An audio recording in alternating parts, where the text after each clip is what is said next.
Bismillahirrahmanirrahim. Assalamualaikum warahmatullahi wabarakatuh. Materi kita hari ini di tema 7 subtema 1 pembelajaran yang kedua. Dengan tujuan pembelajaran, setelah menyanyikan lagu Apuse, siswa mampu menemukan naik turunnya nada pada lagu Apuse dengan tepat. Setelah berlatih, siswa juga mampu menyanyikan lagu Apuse sesuai dengan naik turunnya nada pada lagu Apuse dengan percaya diri. Setelah berdiskusi, siswa mampu mengenal contoh-contoh pemanfaatan gaya otot dalam kehidupan sehari-hari dengan benar. Setelah membaca kembali teks suku bangsa di Indonesia, siswa juga mampu menuliskan pengetahuan yang sudah diketahui dan pengetahuan yang baru diperoleh dari bacaan dengan tepat. Masih ingatkah kalian bagaimana cara menyanyi yang benar? Kalian mestinya memperhatikan tinggi rendahnya nada dan tempo pada saat bernyanyi. Dengan demikian, lagu yang dinyanyikan akan terdengar lebih indah. Masih ingatkah kalian apa itu tempo dan nada? Tempo adalah cepat atau lambatnya sebuah lagu dinyanyikan. Tanda tempo dapat dituliskan di sebelah kiri atas notasi lagu. Sedangkan nada adalah bunyi yang teratur. Nada sendiri mempunyai bunyi yang rendah dan tinggi. Nada dapat dituliskan di dalam notasi angka. Masih ingatkah kalian tentang tinggi rendah nada dalam notasi angka? Semakin ke kanan nadanya akan semakin tinggi. Salah satu suku bangsa di Indonesia adalah suku bangsa Papua yang tinggal di Papua. Mereka memiliki lagu daerah yang sangat terkenal, yaitu lagu Apuse. Lirik lagu Apuse menceritakan kisah perpisahan seorang cucu dengan kakek dan neneknya karena cucu mereka akan merantau ke negeri seberang.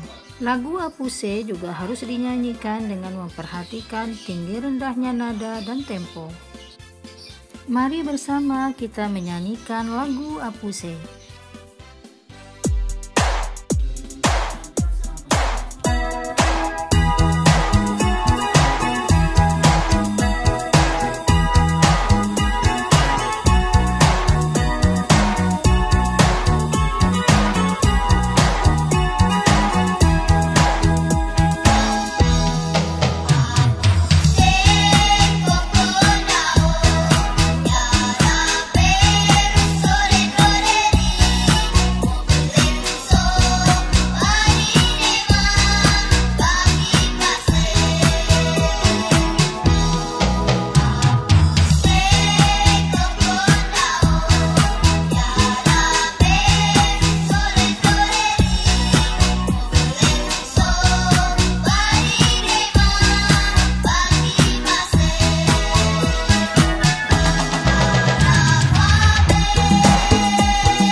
Apuse tersebut, dapatkah kalian merasakan naik turunnya nada? Pada bagian mana lagu dinyanyikan dengan nada tinggi? Dan pada bagian mana juga lagu yang dinyanyikan dengan nada rendah? Tuliskanlah syair lagu Apuse, lalu berikanlah tanda sesuai dengan naik turunnya nada pada setiap suku kata lagu tersebut.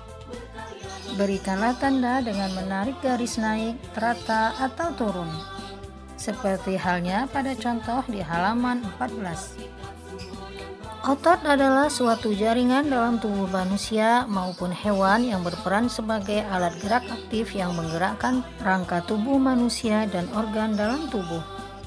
Gaya otot adalah gaya berupa tarikan atau dorongan terhadap suatu benda yang ditimbulkan atau dihasilkan oleh tenaga otot manusia dan hewan. Ada juga yang mengartikan bahwa gaya otot adalah gaya yang ditimbulkan oleh manusia atau hewan. Misalnya pada saat sedang menarik, mendorong, mengangkat atau menahan suatu benda. Gaya otot dimanfaatkan oleh manusia dalam kehidupan sehari-hari, seperti yang terdapat dalam tabel berikut. Memindahkan benda. Sapi menarik pedati, seseorang mengangkat ember yang berisi air, serta memindahkan kursi dan meja. Menggerakkan tubuh. Berjalan, berlari, menoleh, mengangguk, meremas, menggeleng, dan lain-lain. Melatih dan membentuk tubuh, seperti push up, sit up, pull up, dan sebagainya. Kemudian melakukan pekerjaan seperti memotong buah, mengayunkan palu, menulis, mengetik, dan lain sebagainya.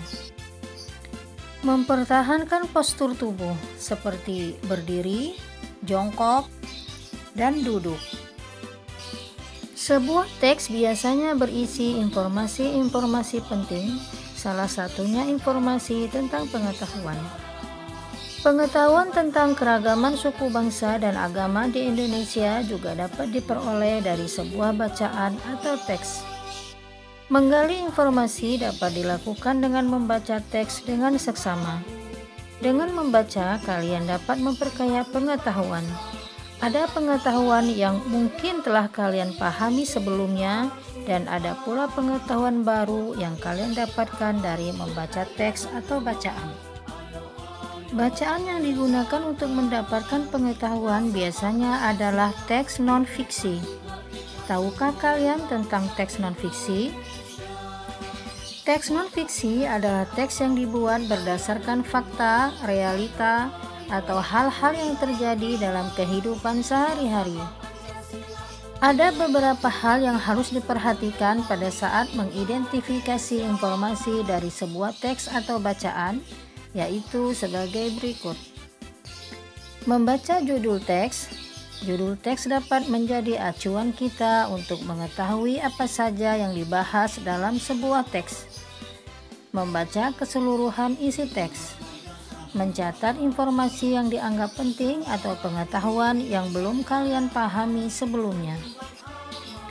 Berdasarkan uraian di atas, dapat disimpulkan bahwa ada dua jenis pengetahuan, yaitu pengetahuan yang belum kita ketahui sebelumnya dan pengetahuan yang telah kita ketahui.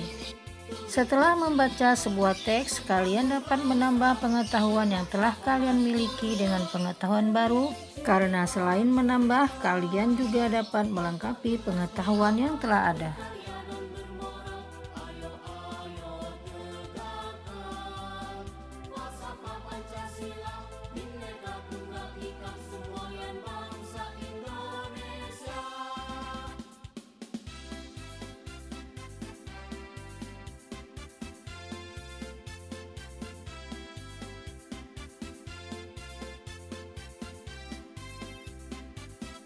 Nah, soleh-solehahku, Ibu cukupkan dulu materi kita hari ini.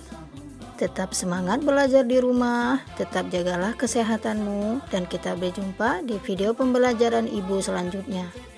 Ibu akhiri, wassalamualaikum warahmatullahi wabarakatuh.